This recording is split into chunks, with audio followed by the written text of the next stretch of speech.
All right, you're up.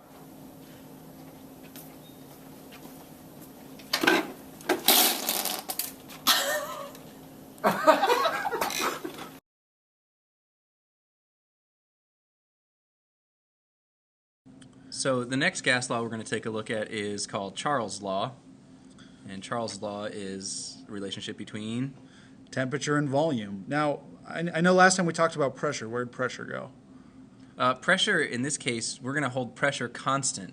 So this is a kind of a controlled environment where temperature and volume can change, but pressure cannot change. Okay, so we're not talking about pressure. Pressure is the same in all of these problems. Well, the temperature and the volume, they are a little different than the last one. They are directly proportional to each other. So that means that if temperature goes up, volume goes up too. And if the gas temperature goes down, the volume will also go down. You can see that with this animation here. The molecules are, you can see the thermometer, they're getting warmer. What does it mean when they're getting warmer? What are the molecules doing? So temperature is essentially a measurement of the average kinetic energy of the molecules, so that means they're moving faster. Okay, so increased temperature, they move faster. And it looks like the volume got bigger because they were moving faster and they kind of pushed the piston up. Exactly. So the volume, they expand when they get bigger. Right, because we want pressure to stay constant, so that means the volume is going to have to change to keep that constant pressure. All right, so there's no better way to demonstrate Charles' Law than putting helpless peeps in a microwave. So what's actually happening here? Well, the microwave is heating up the marshmallow. Yeah, so it's making the marshmallow get nice and hot. Did you know that there's actually gas inside of the marshmallow, like trapped, because it's so sticky? So, yeah, that makes sense, right? Because they're fluffy. Yeah, it's the fluff. So those gas particles, you can see them. They're inside the marshmallow and they're trapped. They can't get out.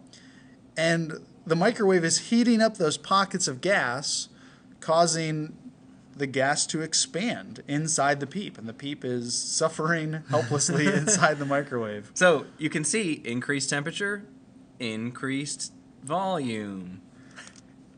Don't you hate it when you open a brand new bag of potato chips and there's nothing inside but air? It's half filled with air. It's like they're almost gone. Why do they do that? Well, it's actually because of Charles' Law. You see there's air in the bag. There's a volume. And that volume is at certain temperatures and pressures. So if we have a bag that has 220 milliliters of gas in it, temperature of 23 degrees, that's a pretty comfortable room temperature. But let's say that bag of chips is in a car in southern Florida at 55 degrees. What's going to happen to the gas inside that bag? What's going to happen to the air inside? It's going to expand because Charles' Law tells us that. So we need to know how much, and they need to calculate at the potato chip factory how much air to actually put in so that those bags don't burst. 23 degrees Celsius is our initial temperature. Celsius is a problem though, so we need to convert it to Kelvin. And we do that by adding 273, and we get 296 Kelvin. Those are my initial conditions. I don't know what the final volume is going to be. That's what I want to figure out, because that bag needs to be able to hold up temperatures, let's say southern Florida, or even in the Caribbean. Let's say it's 55 degrees Celsius, which doesn't mean much to you or I, but that's 130 degrees Fahrenheit. That definitely happens in parts of the world, and there's record temperatures, I'm sure, above that with just the heat. Change it to Kelvin, and we get 328. So is that bag going to handle that new 55 degrees?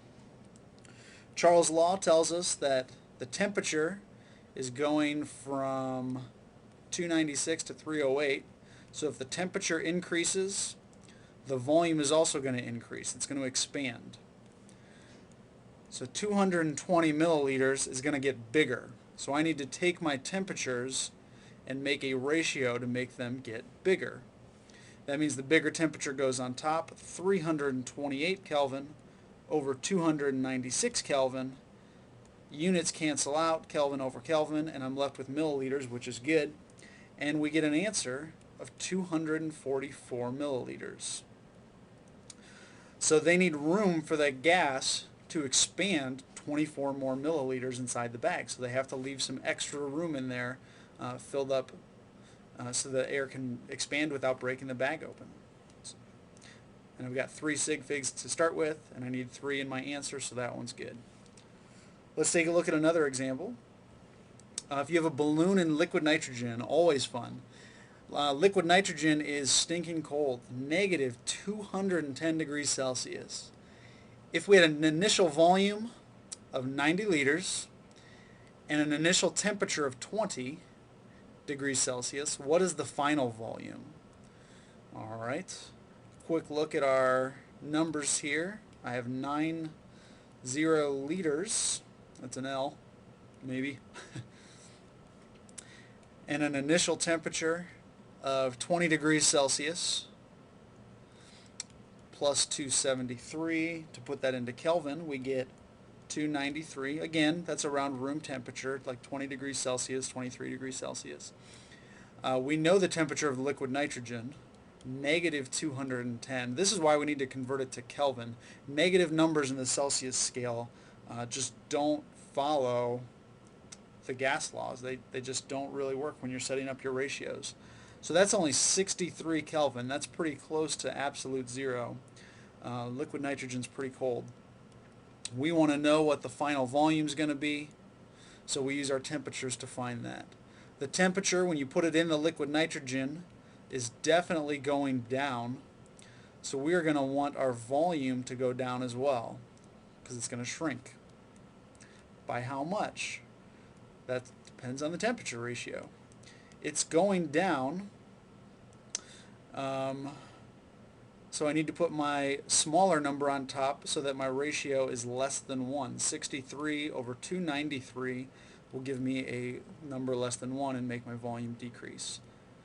My units cancel out in Kelvin, and if I solve that problem there with 2 significant figures, I get 0.19 liters. The volume inside the balloon actually shrank quite a bit, from 0.9 to 1.19, and we can see that that follows Charles' law. If you've ever seen a balloon in liquid nitrogen, it does indeed get smaller.